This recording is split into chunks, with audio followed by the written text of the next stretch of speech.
Hey guys, Keaton here with TechSmart, and today we're doing one of my favorite comparisons of all time to date. It is the Samsung Galaxy Note 4 versus iPhone 6 Plus. And for starters here, this is one of my favorite comparisons for a few reasons. The Galaxy Note 3 was a 5.7-inch display, and the iPhone 5S was a 4-inch display. The iPhone 6 Plus is a 5.5-inch display, and the Galaxy Note 4 is again a 5.7-inch display. This is a lot more comparable now, and I'm boiling with excitement. So without further delay, let's go ahead and get comparing. In terms of hardware on the Galaxy Note 4 and on the front, there's a 5.7-inch Quad HD display, a 3.7 megapixel front-facing camera, a home button which also acts as a fingerprint scanner, and two capacitive buttons which are for menu and going backwards. To the right of the device is our sleep-wake switch, and to the left is our volume rocker. Now at the top there's a 3.5mm headphone jack and an IR blaster. Now at the bottom, these are where things kind of get a little bit funky. So Samsung includes a USB 2.0 port on there via micro USB. And I just find it interesting because the Galaxy Note 3 included USB 3.0, so that's just really interesting. And on the back of the device is a 16 megapixel camera with flash and our heart rate monitor. Now moving over to the iPhone 6 Plus's hardware, on the front there's a 5.5-inch 1080p display, a front-facing camera, a home button which also acts as Touch ID, which means it's a fingerprint scanner. Now to the right of the device, and probably the first for any new iPhone, is our sleep-wake button and the SIM card slot depending on the unit. Now to the left is our mute switch and volume rocker. Now at the top there's nothing, which is kind of interesting because typically the sleep-wake switch has always been at the top, but at the bottom of the device is our 3.5mm headphone jack, lightning charger, speaker, and microphone, and the speaker on this is definitely improved. Now to the back of the device is our 8 megapixel camera, which does protrude from the phone itself. Then we have our dual LED flash. So this is one of the hardest hardware comparisons of all time. So in terms of backings here, we have the iPhone 6 Plus having a just aluminum backing, so obviously you're going to get that metal feel. But for the Samsung Galaxy Note 4, if you want more of a grippy feel, it has that leatherette backing. But they've ditched the stitching, which is well done, Samsung. You're really doing things that are good, and that's not sarcasm at all. Like, I like your design implementations a lot.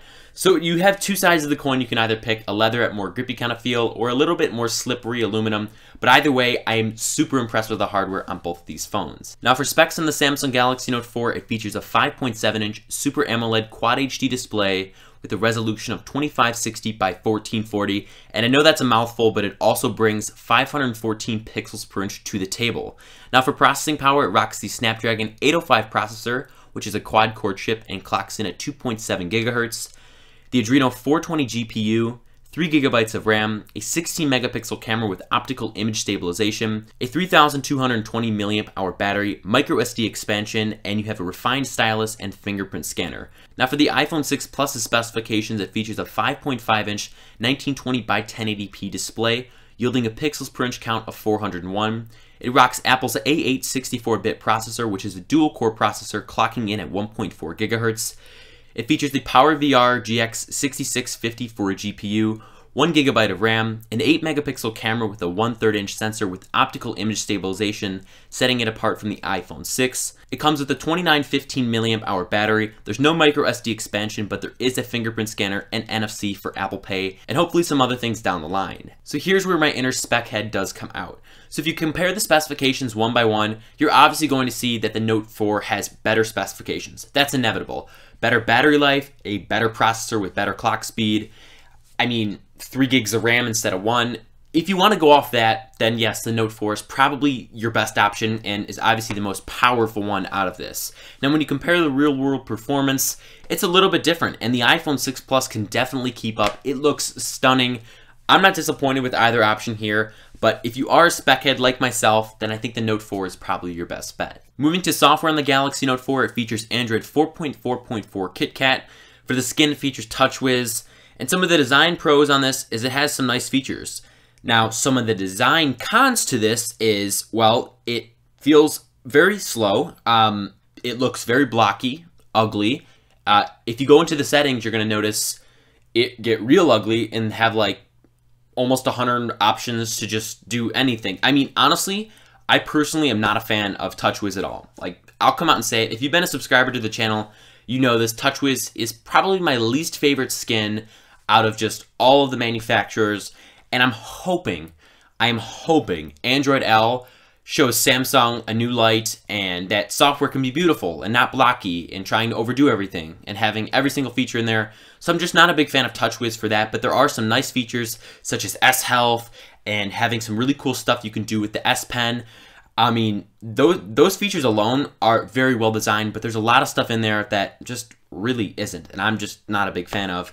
So also with some different features here, you have your fingerprint scanner, which also ties into PayPal, allowing you to just have that be your password. You have some S Pen gestures, which basically you just hold the S Pen down.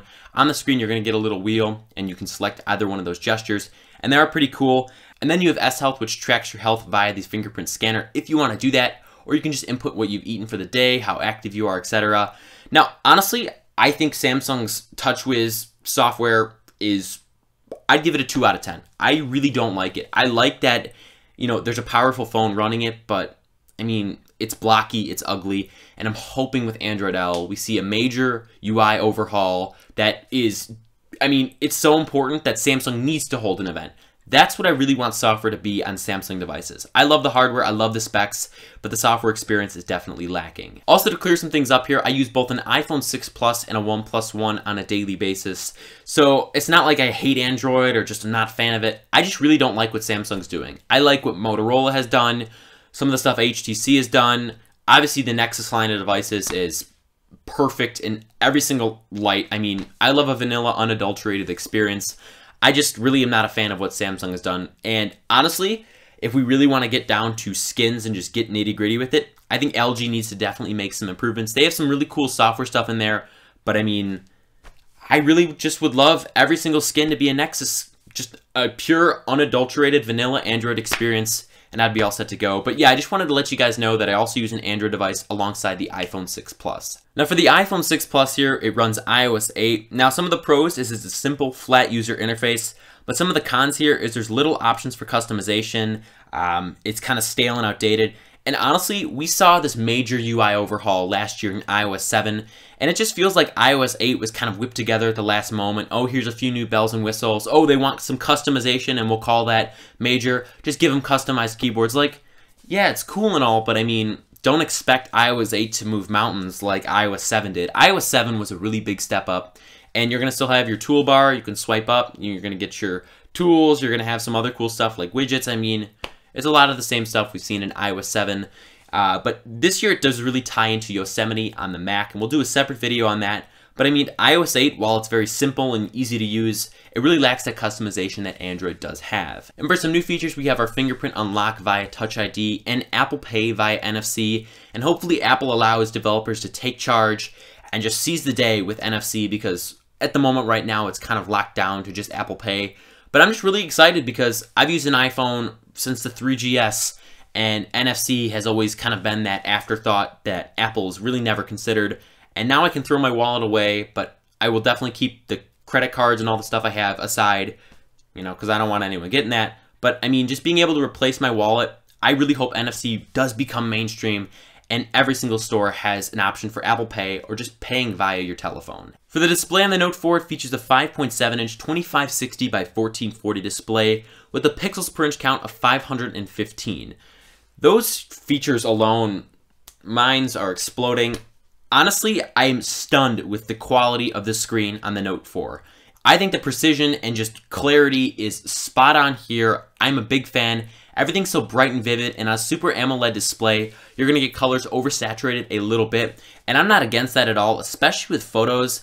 Just picture this, for example. You're taking a photo on a 5.7-inch display. It's a Quad HD display. It looks stunning. Your colors are popping. It's vivid, it's bright, and I just love the display on the Galaxy Note 4. Now for the iPhone 6 Plus, it features a 5.5-inch 1920 by 1080 display with a pixels per inch count of 401. And honestly, this is the highest density pixels per inch we've ever seen on an iPhone. The current iPhone 6 features 326 pixels per inch, the same pixels per inch count we found on the iPhone 5S. And I really notice how much clearer the 6 Plus is over the 6. That's just me. And I love a 5.5-inch display, especially coming from last year's model, which was 4 inches. So bigger is better, size does matter, and I love the screen sizes on both of these guys. But obviously the Quad HD does tout it all for me. I love having those colors pop off the page. But Apple's option is superb as well. Moving on to camera for the Note 4, it's a 16 megapixel shooter. And the quality on here is amazing. There's optical image stabilization. There's a very wide selfie mode because it's a 3.7-inch megapixel front-facing camera. I love the front-facing camera. It is spot on for Snapchat. I'll just tell you that right now. Well, I use Snapchat a lot. It has a 4K video mode on here, also known as Ultra HD, which I find pretty cool as I like to shoot in Ultra HD when it is stabilized.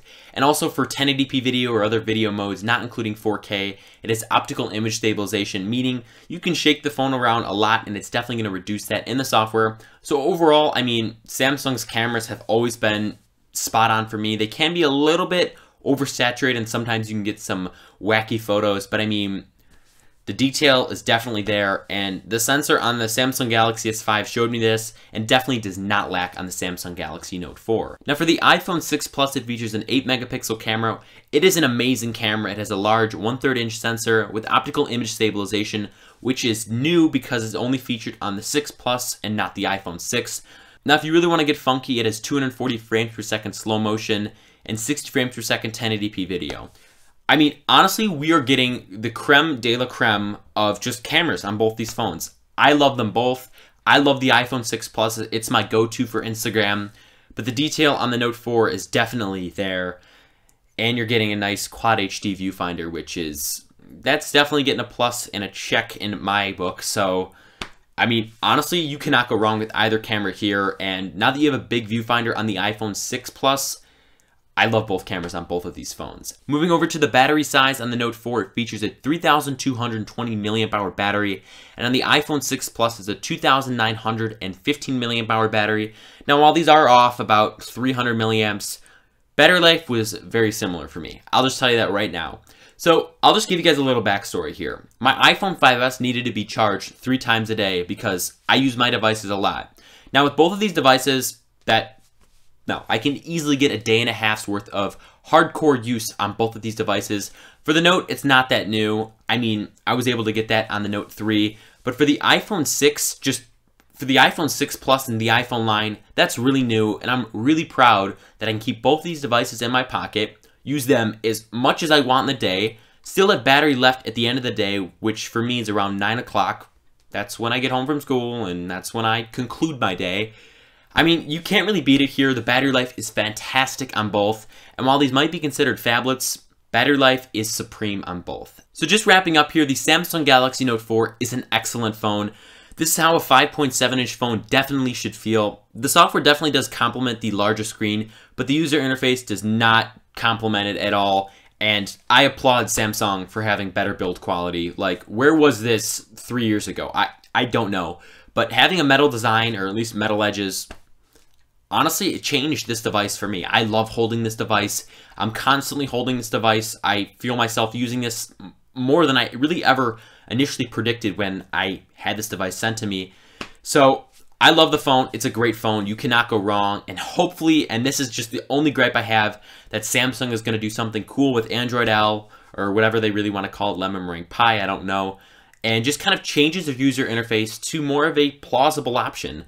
I mean, I hate TouchWiz. I'll come out and say it right now. I love Android. I use a OnePlus One, so I'm not an Android hater and an Apple fanboy, but I'm saying TouchWiz definitely needs to be improved and just refined to all users that want to use it, and you just kind of get that simple experience out of it. Now for the iPhone 6 Plus, it's the biggest iPhone ever. It's a bright, gorgeous display, and I honestly loved the clarity and just how big it was and just how much I was able to get done. And there's some iOS 8 tweaks that allow you to optimize the big display. Reachability is just one of those.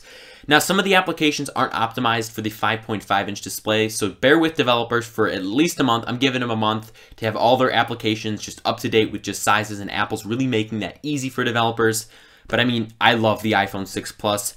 And this is the best camera you can get on a mobile phone. And it's really going head-to-head with the Note 4 and S5 this year.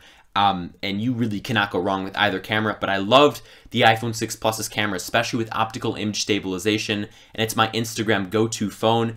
And just the last thing here, with the iPhone being 5.5 inches, I was actually able to fit all of my applications on one screen, which is kind of a first for me because I've never been able to do that. So, I mean, I love it just for that, and I love the 5.5-inch size. And it might sound that I'm just favoring more towards Apple, but you need to realize, a year ago we had a 4-inch display, and now we have an 1.5 inches bigger.